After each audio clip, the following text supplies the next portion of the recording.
On Enlightenment and also on Facebook. So good day, everyone. Thank you very much for joining us today. So this is Coin News Extra Weekly Blockchain and Cryptocurrency Panel Discussion. It's our weekly program that comes up every week on Wednesday, 9 a.m. GMT plus time. That's Nigerian time. So it's a program where we talk about what is happening, everything what's happening in the blockchain ecosystem around the world. So today is season 2, episode 3. And we have an amazing panelist who will be joining us. So we are supposed to have 2, and I believe the second will be joining us very soon. So with me here is Dr. Stein Smith, who is Assistant Professor, Lehman College. Thank you, Doctor, for joining us. Absolutely. Happy to be here today. It's our pleasure to have you. Thank you very much for coming. So, we are expecting Brian Doherty, who is a technical outreach specialist at Bitcoin Association. I believe he will be joining us very soon. We will have to continue. I will be the anchor, Lee Uchaman, the CEO of Coin News Extra, and I want to do a shout out to our sponsors and partners, Sport Community, our Project Hydro, Sigma Groups, and MTech. It's a very good one having them back us up for this program. So we'll be looking at crypto and blockchain enlightenment and awareness for innovations. So we want to see, a lot of innovations will be happening if it has not already started. So we want to see what should be done to make most of this awareness to happen. So let me start with you, Doc. For enthusiasts and the masses, we want to carry everyone along. What ways can the general public be educated and enlightened about blockchain and cryptocurrency?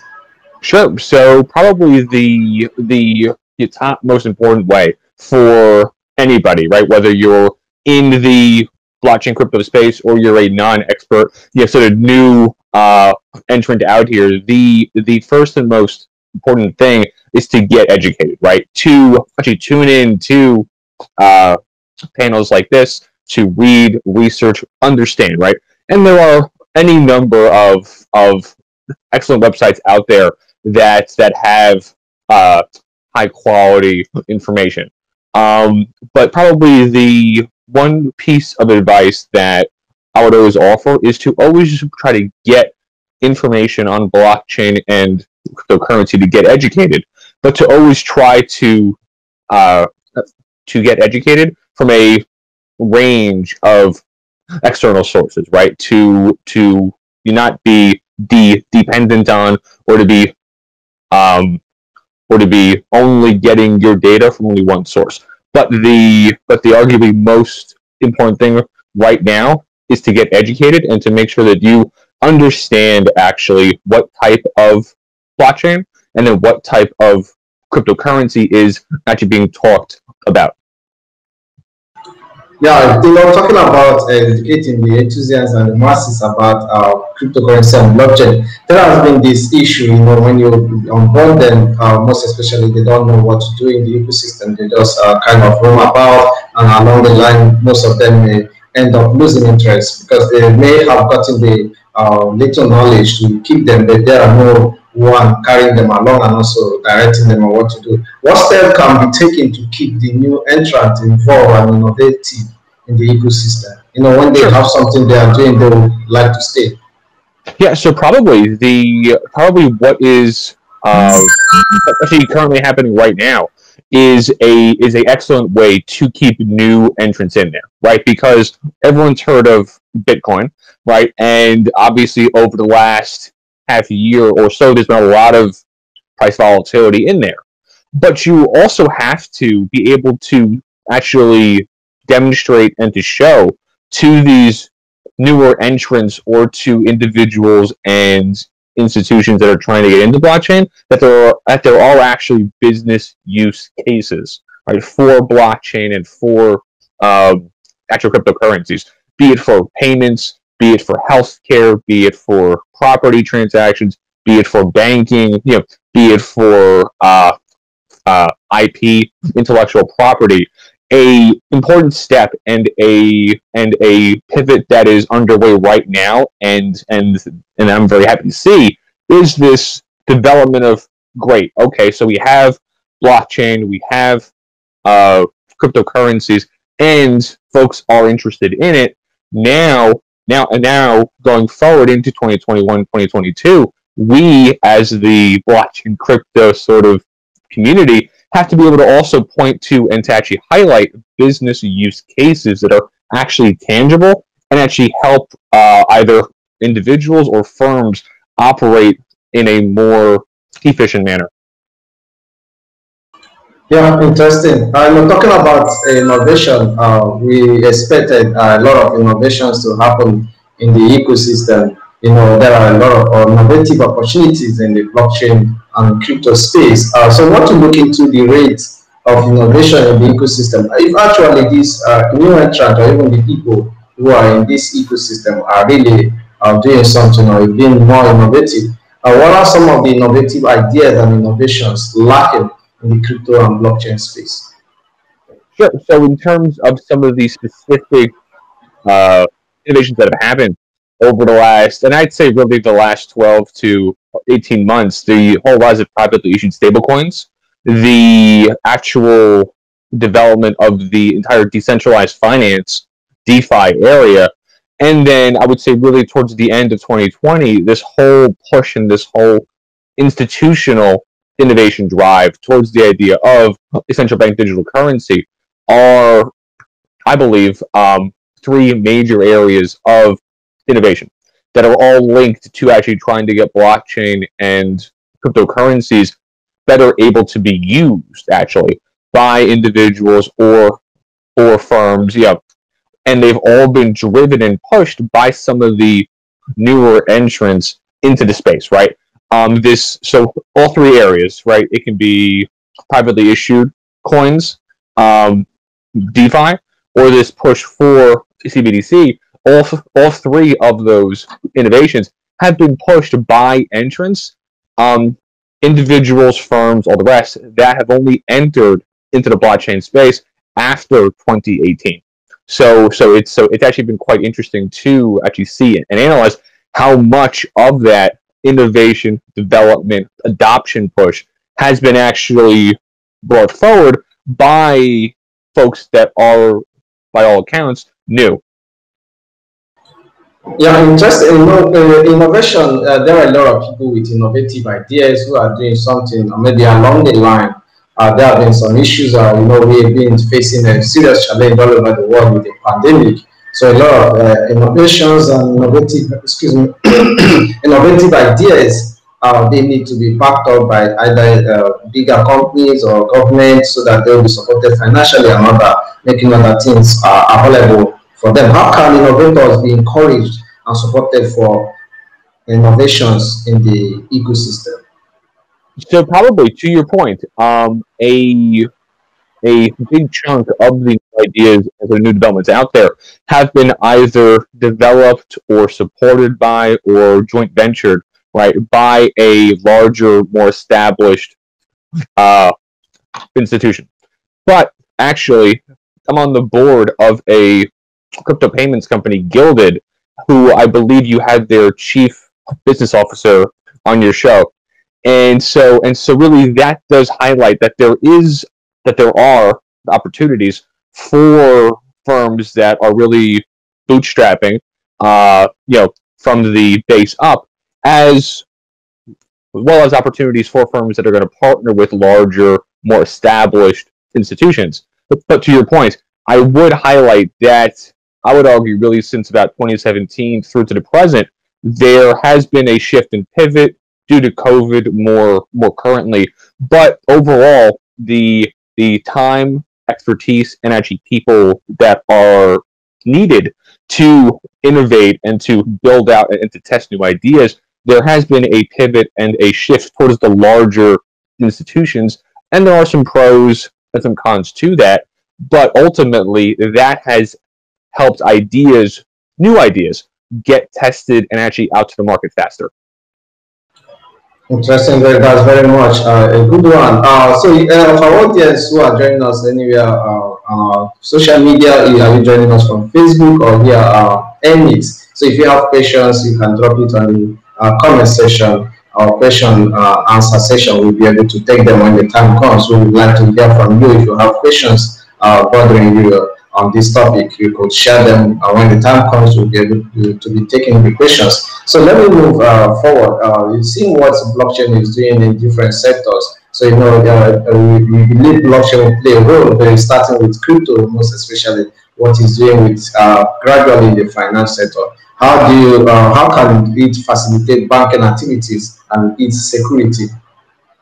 So I would say that us that us that especially here in the uh, U.S., the last half year or so has been quite encouraging, trying to get crypto, trying to get blockchain more into the commercial banking sector, right? Because the whole idea of Bitcoin, don't forget, it was to help build basically a alternative banking system, right? It was to help build a transactional system where individuals or institutions could actually do transactions on a true peer-to-peer basis.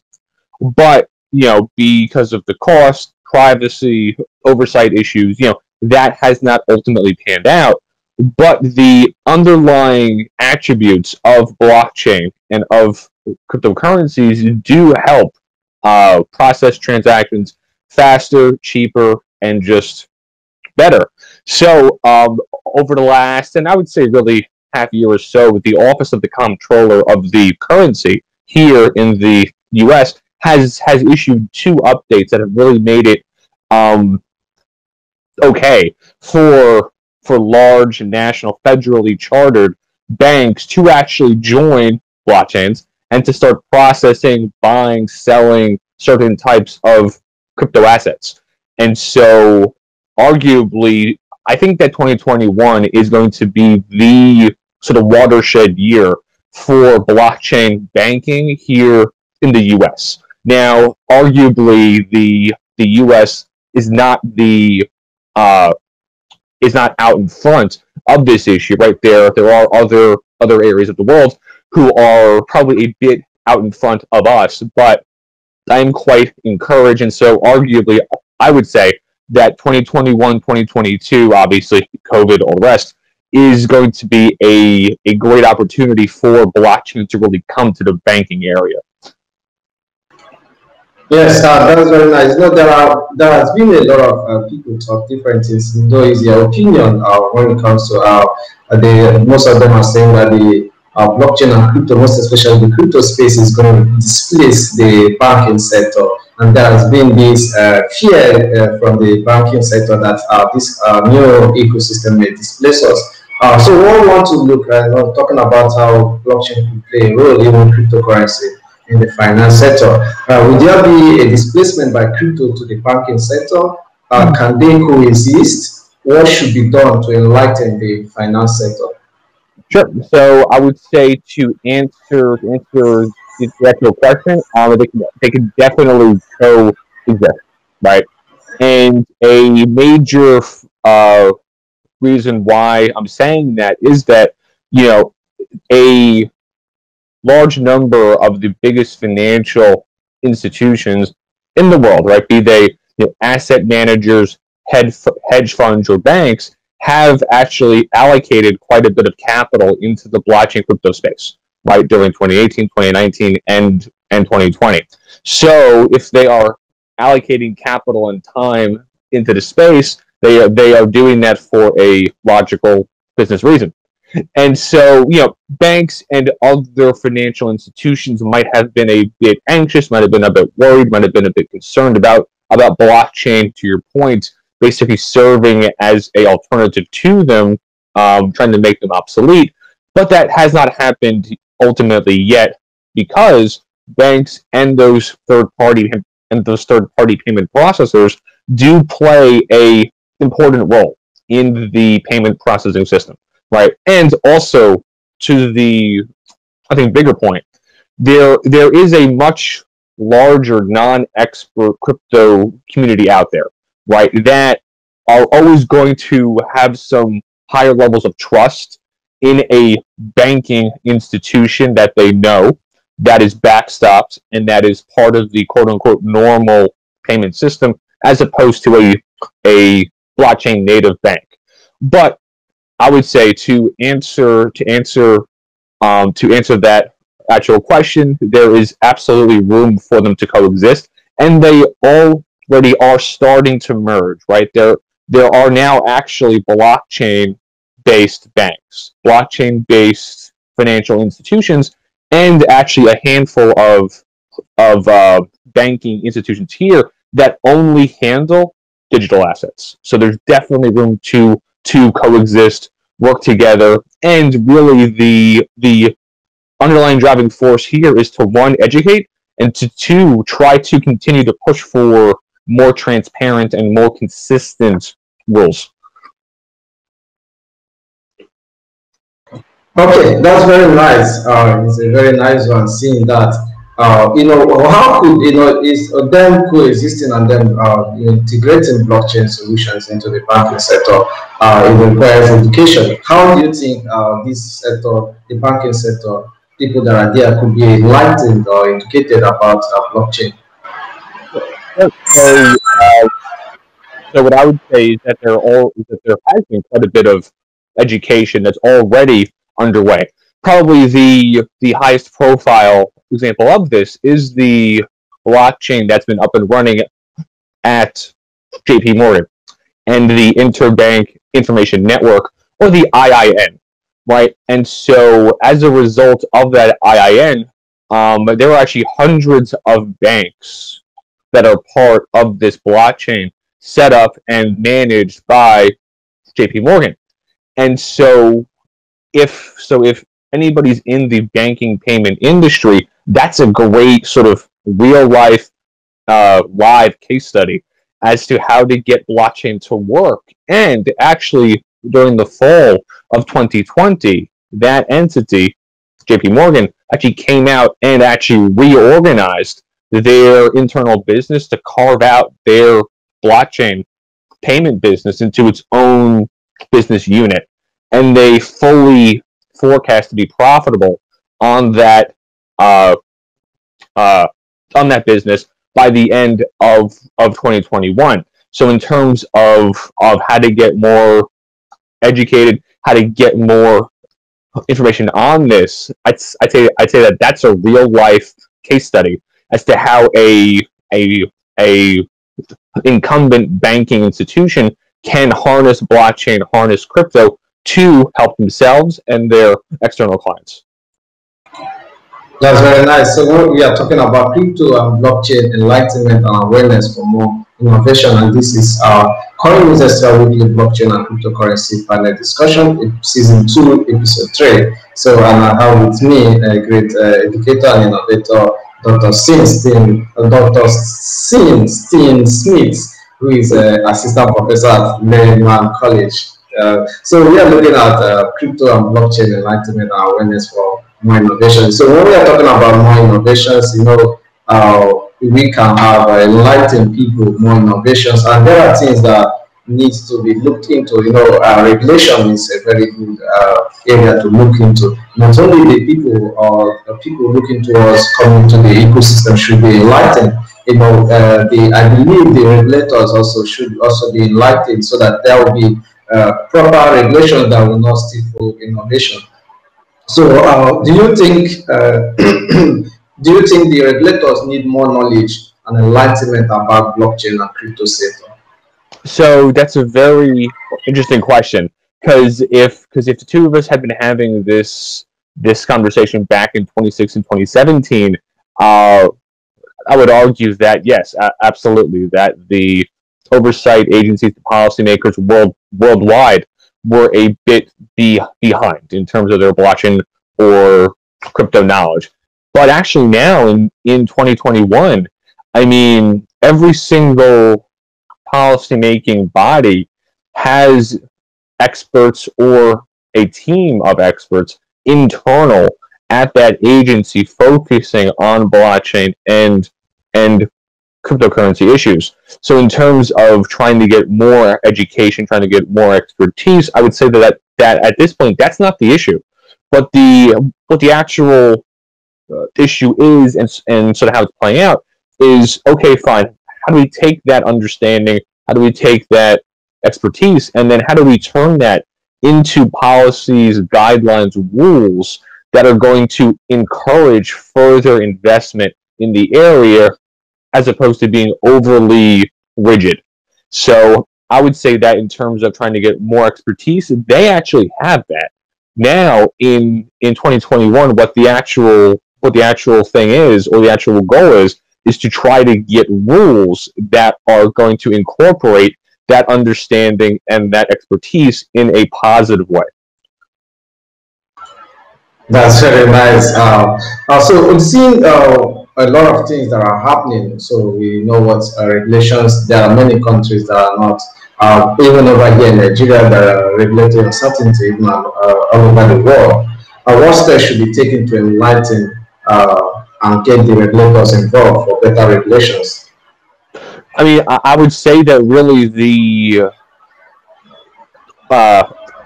ultimately best way to educate those regulators and any policymakers is to have a open and transparent dialogue, right, with those oversight agencies, right, to actually meet with them, talk to them, and to ultimately make sure that their understanding and that their expertise isn't only at that sort of top surface level, right?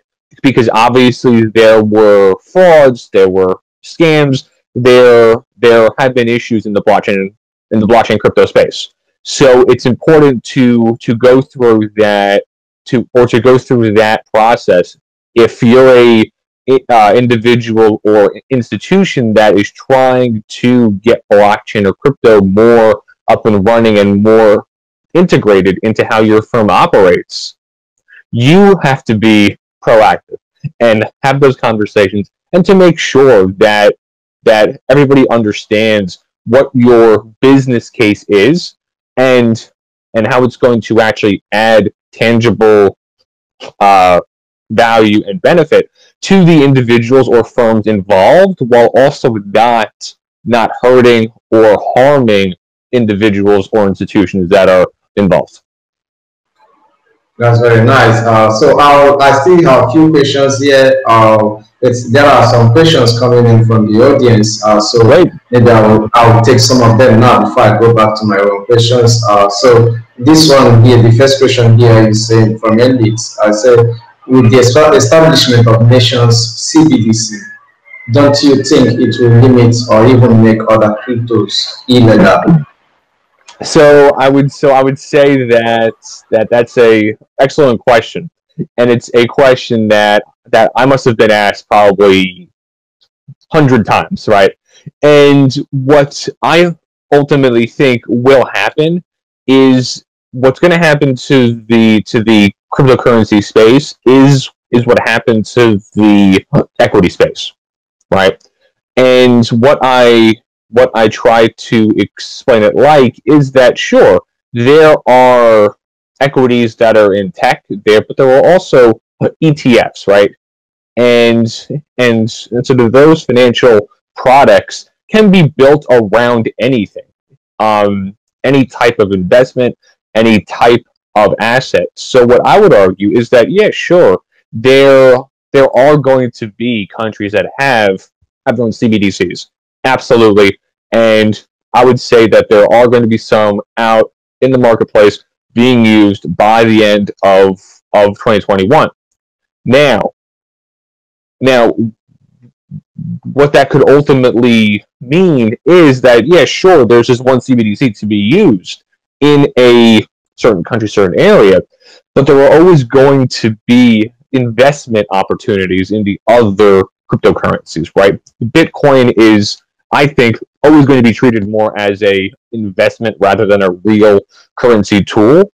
And I do think there are going to ultimately be fewer cryptocurrencies out there as opposed to now, but there are going to be other options out there depending on what the individual or institution wants to use them for. Interesting, and you feel they can coexist. So another question. Okay, go ahead. No, and what I would say there is that really that's going to be on a country by country issue. I know that I think China is going to have the first CBDC right out there, and every country's different, so it really is going to be taken on a case by case basis. But overall, right, I'm confident that they can coexist. Just I do think it's important to evaluate that on a country by country basis. Yes, and I also believe CBDC, people need to be educated more, enlightened more about CBDC. It's not about bringing up CBDC because there are a lot of things that are going to be involved with CBDC. It's no longer going to be like the physical fiat currencies. There are a lot of things that are going to be, so people need to be. I know China is working on that, and they also test running those things. I believe they will also be educating their people. So that's what all this is all about. People need to understand it. The earlier, the better. So, but I have another question from an audience. I say Joe Ford. It's from Joe Ford. He said, "How do you see the blockchain and banking sector in the next 10 years?" So to give a concise answer on that, what I would ultimately argue is that over the next 10 years or so, there is going to be more and more blockchain-like technology in the banking and payment and processing sector, right? Because, again, just during 2019 and 2020, there were quite a few investment and moves by PayPal, Visa, MasterCard, and other banking institutions here in the U.S. and other institutions on an international basis, trying to actually capture the benefits and upside, meaning cheaper, faster payments. I mean, I would argue that by 2030, there's going to be quite a bit of actual blockchain technology into banks, but it probably won't always be as obvious to us on the consumer side. But there is going to be quite a bit of it on the back end of those transactions and those payments. That's very nice. Another question here the person is asking, talking about innovation, regulations, is it only governments are allowed to take the lead regarding it? So that's a interesting question, and I would say that off the top, that's going to be different in every country, right? But overall, right, there's always going to be some input and some back and forth between the government and institutions operating in the corporate sector, right? I mean, there's always going to be a open dialogue between policymakers and normally, at the very least, the largest institutions in any industry, in any area. So I would say that in terms of who's actually going to publish the rules, it's going to be the sort of governmental agencies. But in terms of how those rules are ultimately crafted, that's going to be a opportunity spot for individuals and institutions that are in the corporate sector and who are educated on the blockchain crypto issues to have input to, again, try to make sure that as the rules come out into the marketplace, that they are comprehensive, that they are well thought out, and that they're done in a manner that's going to try to encourage further development without being overly rigid. That's very nice. I think I'm done with questions from the audience. So I just have one or two questions here. I will draw the curtain. We are going to be talking about, there have been a discussion around the utility of cryptocurrencies. There are people who are saying it has no real utility. And so we know that there are cryptocurrencies that are for remittance, payments, values, and different use cases. So what we want to look into now is for this cryptocurrency, like you made mention earlier about PayPal, which happened last year, and this year they said they'll be allowing their merchants. I know they have a lot of merchants that to be using to be accepting cryptocurrency. Hmm. paper, so which is a very good one for the industry. So these businesses, they really need education. They really need to understand how this works. So in what ways can business owners be enlightened about blockchain and crypto and how they can leverage it? So, I mean, I would really say that sort of that trend towards the large payment processors allowing merchants and individuals to actually use cryptocurrency as a currency is really a tremendous positive step forward, right? To your point, right? That actually saying that basically giving it the okay, right? That if large multinational payment processors like PayPal, Plaid, Visa, Mastercard are saying that hey, it's okay to use crypto as a tool for your business, then all of that opens the door for much wider use and wider adoption of blockchain and other cryptocurrency tools by enterprises. But in terms of other trends out there, I would say that really the rise of privately issued asset-backed coins, right? Stable coins, really is a tremendous step forward in terms of actually having a blockchain crypto product that's able to be used as a medium of doing business. And so I would say that's sort of those two forces out there, the adoption and the okay of crypto by these large payment processors, and the rise of these asset-backed coins or tokens that are not as uh, uh, price volatile, are two of the biggest trends out there for enterprise use. Yeah, that's very nice. There have been a lot of discussions. People say that the crypto sector is not yet mature. The blockchain sector too is not yet mature. Do you think it's the right time to start integrating blockchain solutions and cryptocurrencies into businesses? So every firm is always going to be different, right? And it's important to always note and to always try to find what the business case is, right, for having blockchain or having crypto in your firm, right? Because obviously it's a hot topic, fast moving area. But if you are not able to actually point out a business problem or a business use case where blockchain or crypto can help, then it might not be time yet. That said, I ultimately think that the vast majority of firms are going to benefit from crypto and having blockchain interwoven into their operations. And so I would say that one, go through the business, analyze what the main problems are, and then see if right now crypto and blockchain can help. And if they can't help now, I would argue that as blockchain and crypto become more user friendly, become more enterprise ready, and become more transparent in terms of the oversight rules, I would argue that there's going to be more upside for blockchain and crypto going forward. Interesting. That's a very nice one from you. So before we draw the curtain on today's episode of Coin Investor Weekly Blockchain and Crypto panel discussion, the episode 3 of season 2, I would like to get your closing remark, Dr. Sin. Sure. So what I would say is that one, it was awesome to be here today with you, and that two, there is a lot of upside for blockchain and crypto, because in 2019 and 2020 it was the real pivot and the real shift from being driven by individuals to being driven by institutions.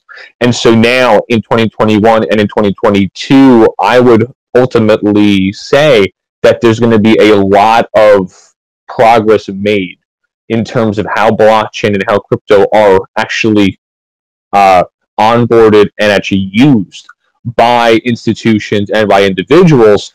And there's going to be quite a bit of headway made in terms of transparent, common sense oversight policies. So it's going to be, I think, quite a exciting couple years. Yeah, and my own is I want people to be able to go get more education about blockchain and cryptocurrency. Do not be on the surface. Just try to get deep and understand because there are a lot of opportunities that are found in this sector. A lot of opportunities for innovations and also for wealth creation and the advancement of the society.